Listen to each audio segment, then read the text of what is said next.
The International Boxing Association is proposing controversial new regulations that could see professional fighters allowed to compete at the Olympic Games later this year. The sport's governing body want to abolish the current rules that prevent a boxer who's had more than 15 paid fights from competing in the sporting showpiece, an idea that former world champion Brian Mitchell believes will benefit the sport going forward. That's very interesting. Well, I've been out of amateur boxing for a long time. The amateur organisations won't be happy about it, but I think it's great for boxing. Like you said off air, you could have a Deontay Wilder defending a world heavyweight title there, and I think it's good for boxing.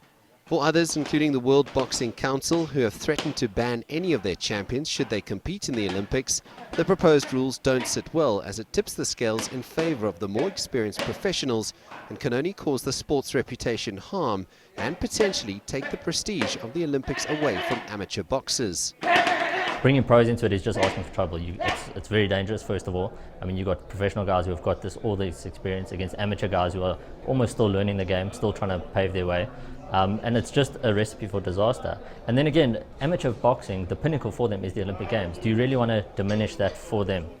The proposed idea certainly raised eyebrows, with the boxing fraternity offering mixed reactions. A lot of them believe more bums on seats will be good for the Olympic Games in Rio, while for others it's a safety issue, including world champion Heki Butler. Well, to me, I had my chance. There was a problem and I turned pro before I could even try for the Olympics. I decided that. I think there's a time and place for everything. Amateurs go to the Olympics, not professional fighters. I don't think it's right. Professional fighters get paid to box professionally. Amateurs don't. And if a fighter, there are 30, 40 professional fights, a world champion fights against a guy who's had 20 amateur fights, he can get hurt. I don't care if it's an amateur fight, the guy will get hurt. I don't think it's right and I won't do it. The International Boxing Association, who celebrate their 70th birthday this year, believe the new regulations will create more hype around the sport in Rio de Janeiro and draw more crowds to the event. But even if the sport's governing body's proposal is sucker-punched before the Olympics, which is highly unlikely, they would have succeeded in creating enough excitement around boxing and definitely got a lot more people's tongues wagging ahead of the fights in August this year.